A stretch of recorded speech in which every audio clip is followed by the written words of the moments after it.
পালাও পালাও, জামাতের লোকেরা মসজিদে আসতেছে, ওরা তো আমাদেরকে নামাজ পড়ানোর জন্য মসজিদে নিয়ে যাবে।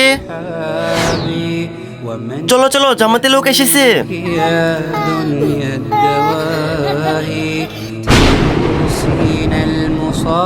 আমাকে মদ খাওয়ার জন্য কিছু টাকা দেন। তোমার টাকা দরকার, আমি তোমাকে টাকা দেব, তবে যখন তোমার নেশা কেটে যাবে আমার সঙ্গে চলো।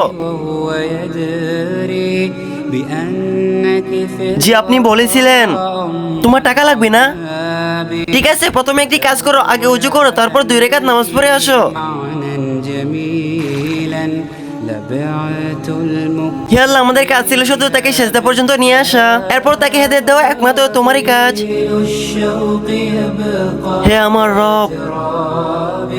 ভাই, এসব কিভাবে হলো? আপনি আমাকে নামাজের দাওয়াত দিয়েছেন আর আল্লাহ আমাকে হেদায়েত দিয়েছে।